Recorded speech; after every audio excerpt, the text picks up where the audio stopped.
भगवान विष्णु के सभी अवतारों की कहानियां अत्यंत रोचक, शिक्षाप्रद और धर्मपरायण हैं। हिंदू धर्म में भगवान विष्णु को सृष्टि के पालनकर्ता माना गया है। जब जब धरती पर अधर्म बढ़ा है, तब तब भगवान विष्णु ने अवतार लेकर धर्म की स्थापना की है। उनके मुख्य 10 अवतारों को दशावतार कहा जाता है। आइए 2 शब्दों के लगभग विस्तार से इन 10 अवतारों की कथाएं जानते हैं। 1. मत्स्य अवतार, मछली रूप। जब पृथ्वी पर एक महाप्रलय आया था और संपूर्ण सृष्टि जलमग्न हो गई थी, तब भगवान विष्णु ने मत्स्य अवतार लिया। उन्होंने एक छोटी मछली का रूप धारण किया और राजा सत्यव्रत, जो आगे चलकर वैवस्वत मनु बने, को बताया कि शीघ्र ही प्रलय आएगा। भगवान ने राजा से एक नाव में सप्तर्षियों, सभी जीवों के बीज और धर्म ग्रंथों को रखने को कहा। फिर उन्होंने विशाल मत्स्य रूप धारण कर नाव को सुरक्षित हिमालय पर पहुंचाया। ये अवतार ज्ञान, चेतना और नई शुरुआत का प्रतीक है। 2. कूर्म अवतार। समुद्र मंथन के समय जब मंदराचल पर्वत समुद्र में डूबने लगा, तब भगवान विष्णु ने कूर्म कछुआ अवतार लेकर पर्वत को अपनी पीठ पर स्थिर किया। इस मंथन से 4 रत्न निकले, जिनमें लक्ष्मी, अमृत और विष शामिल थे। यह अवतार संतुलन और सहयोग का प्रतीक है। यह दर्शाता है कि स्थिरता और आधार के बिना महान कार्य संभव नहीं। वराह अवतार। हिरण्याक्ष नामक राक्षस ने पृथ्वी को पाताल में ले जाकर छिपा दिया। तब भगवान विष्णु ने वराह जंगली सुअर रूप लिया और हजारों वर्षों तक युद्ध कर हिरण्याक्ष का वध किया। उन्होंने अपने दांतों पर पृथ्वी को उठाकर पुनः जल से बाहर निकाला। यह अवतार साहस, प्रेम और रक्षा का प्रतीक है।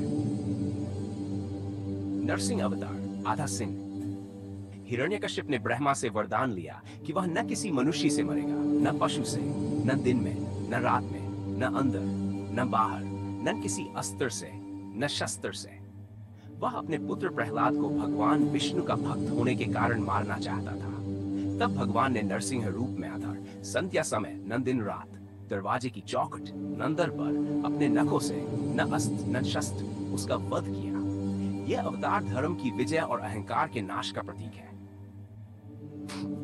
वामन अवतार, बौने ब्राह्मण का रूप। बलि नामक असुर राजा ने तीनों लोगों पर अधिकार कर लिया था। तब भगवान विष्णु ने वामन बौने ब्राह्मण रूप में आकर बलि से 3 पग भूमि दान में मांगी। पहले पग में स्वर्ग, दूसरे में पृथ्वी नाप ली और तीसरा पग रखने को स्थान न बचा, तो बलि ने अपना सिर समर्पित किया। भगवान ने उसे पाताल लोक का राजा बनाया। यह अवतार विनम्रता और बुद्धि की शक्ति का प्रतीक है। परशुराम, विचार, क्रोध और न्याय का अवतार। जब क्षत्रिय वर्ग अत्याचारी हो गया, तब भगवान ने ब्राह्मण रूप में परशुराम के रूप में जन्म लिया। वे उशी, जमदग्नि और रेणुका के पुत्र थे। उन्होंने अपनी कुल्हाड़ी से अत्याचारी क्षत्रियों का नाश किया और पृथ्वी को 20 बार क्षत्रिय विहीन किया। परशुराम ने शिव से दिव्यास्त्र प्राप्त किए और आगे चलकर उन्होंने भगवान राम को भी धनुर्विद्या सिखाई। राम अवतार।